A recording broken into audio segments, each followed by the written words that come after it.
ចូលដល់ខែនេះហាបន្លែខ្ចីលាស់ល្អហើយបើនិយាយពីអារម្មណ៍វិញក៏ឃ្លានតែសឡបែបលក្ខណៈស្រុកស្រែធំក្លិនស្អុយប្រហុកស្អុយកាពិអីអញ្ចឹងណាព្រោះអីមេតិចមិនដឹងមិនទេឆ្ងាញ់តែរបស់អញ្ចឹងហ្មងបើនិយាយពីស្ល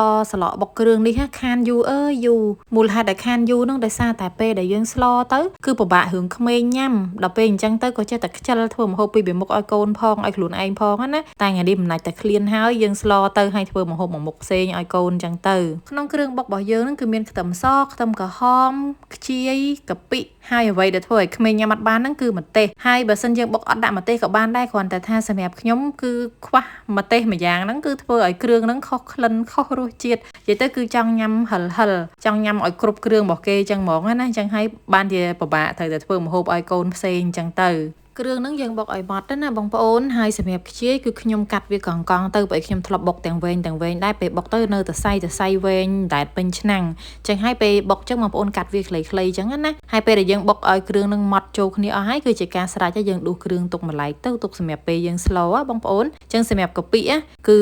ប្រើកាពិអនាម័យអត់មានកតិចអីទៅដោយសារតែយើងត្រូវដាក់ទាំងអស់អញ្ចឹងហ្មងបងប្អូនអញ្ចឹងយើងដាំទឹកឲ្យពុះយើងញីស្លឹកគ្រៃដាក់បន្តិចទៅណាបងប្អូនហើយចាំយើងដាក់គ្រឿងដែលយើងបុកហ្នឹងចូលនិយាយទៅស្លនេះលឿនមែនតើណាដោយសារតែខ្ញុំស្លថ្ងៃហ្នឹងក៏ខ្ញុំអត់ប្រើសាច់ត្រីដែរខ្ញុំប្រើបកាអញ្ចឹងលឿនខ្ញុំដាក់បន្លែមុនណានៅពេលដែលដាក់គ្រឿងនឹងចូលហើយគឺខ្ញុំដាក់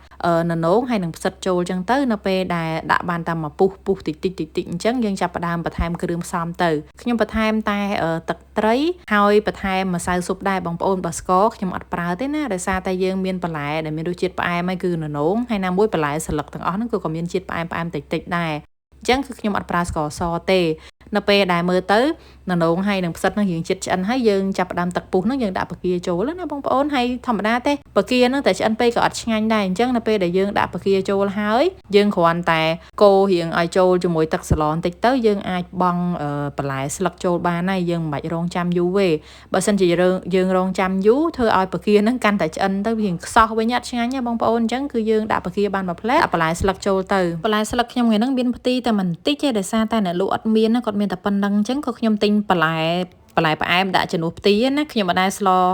លបុកគ្រឿងនឹងដាក់បន្លែផ្អែមទេតែលើកហ្នឹងឯងដោយសារតែអត់មានផ្ទីហើយខ្ញុំដឹងស្រាប់ហើយខ្ញុំទៅផ្សារអត់កើតទេជាប់កូនតូចនៅផ្ទះអញ្ចឹងអ្នកលក់បន្លែគេមកដល់មុខផ្ទះហ្នឹងគេមានអីគឺខ្ញុំទិញហ្នឹងហើយអញ្ចឹងទៅក៏បានជាស្ល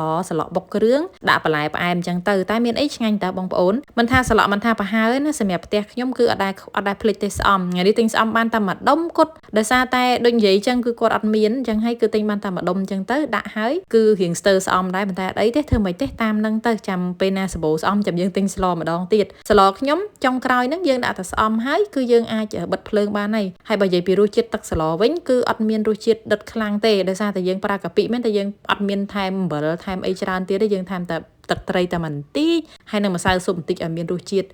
មានជាតិតែប៉ុណ្្នឹងឯងបងប្អូនហើយពេលដែលយើងហត់ទៅគឺអត់មានប្រៃអត់មានអីទេណាកុំគិតថាដាក់កាពិទៅប្រៃអីបើយើងអត់ដាក់ច្រើនដាក់តែល្មមឲ្យឆ្ងាញ់ហើយឈ្ងុយហ្នឹងស្លនេះបើដាក់ត្រីអាំងក៏ឆ្ងាញ់ដែរ